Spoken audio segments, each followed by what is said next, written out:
Shalom, peuple de Dieu, place Seigneur sur soi mibino, Zambe apambola bino, que la grâce de Dieu soit avec vous.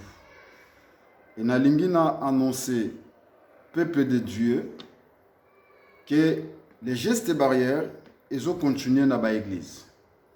D'ailleurs, Tolanda qui avant-hier discours, il y a président de la République, Emmanuel Macron, et Aloba qui sirba masque déjà à partir il y a 1er août, le masque est obligatoire en France, territoire non en France, que ce soit la province, la capitale à Paris, et masque est vraiment obligatoire.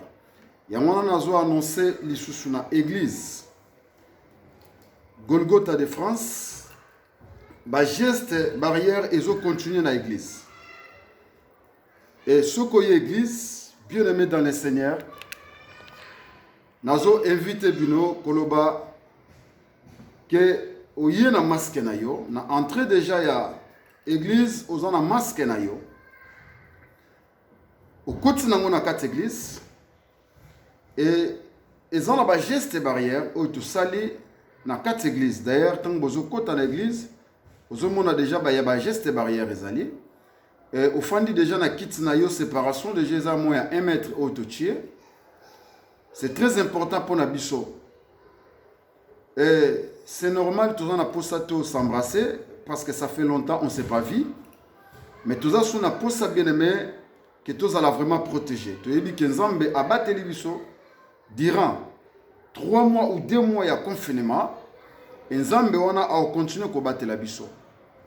Mais tu respecter aux ezali ba loi au yozo pesa manamboka au côté na kata église vous en a masque na yo au fandi na coin na yo parce que la distance est toujours il y a 1 mètre au fandi na place na yo bien aimé dans le Seigneur respecter kaka au ezali geste barrière ko s'embrasser te na kata église ko pesa mutu mbote te na kata église et tous en a geste na biso toujours il y a mbote oyo ko pesa soit okoki chakout et ceux qui kosu biso nos tout yebi système ezaka moko ya kokosola et to respecter vraiment ba geste oyo bien aimé dans le Seigneur yaka na église yaka na masque na yo ko zanga vraiment masque na yo te et to kosolola na église na maman présidente et to ko somba ba masque oyo to ko tiango vraiment na église ceux qui mutu par exemple ayeka bosana ki masque na ye déjà na entrée à l'église il y a salle au coup tu déjà masque zana ceux qui ont la masque et au besoin utiliser pour se protéger.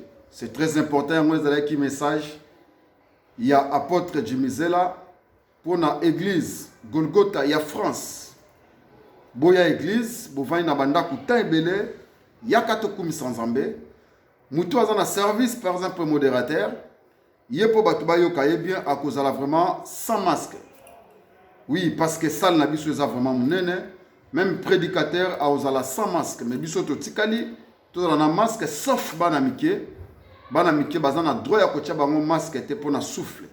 Bino mikolo cha masque na yo, fanda na kit na yo, prière esili, to zana geste ka oyo ya mbote ou bien geste ya likolo et to bimina biso pe toke nabandako.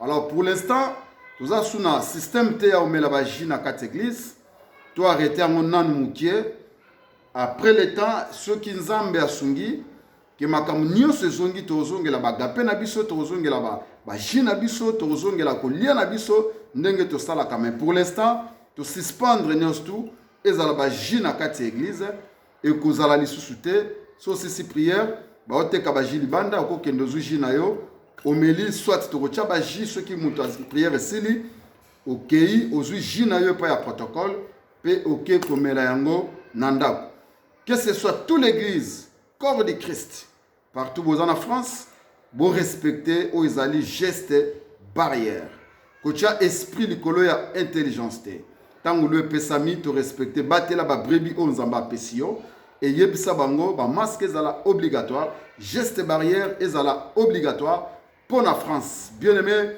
malade ezali to se protéger bisomoko to se protéger malade ezali. Que ce soit partout, vous allez, papa, maman, nous avons lancé un message au yo. Et les gestes barrières est continué et que le masque, bien aimé, est continué. Surtout, biso tozo na ba transport à commun, bien aimé, ça l'attention, bimana masque na yo. Na ebi kenzamba continuer ko protéger, mais le ko les a loi yambo ke pesami, to respecter vraiment yango. Kenzambe alola, zambe ya Biblia, zambe wabino apôtre Jimizela, apambola bino, que Dieu vous bénisse. To kutani dimanche, église Golgotha de France, à partir il y a 12h30 jusqu'à 15h10, to silisi kirt nabiso, zamba pambola ba mama ya église Golgotha ya France, zamba pambola ba papa ya église Golgotha ya France, zamba pambola ba ndeko nyoso bazali banda oyo bazo soutenir église Golgotha ya France na ba prière et nzambe ya lola ayeba ko pambola bino. Que Dieu vous bénisse. Bonne journée.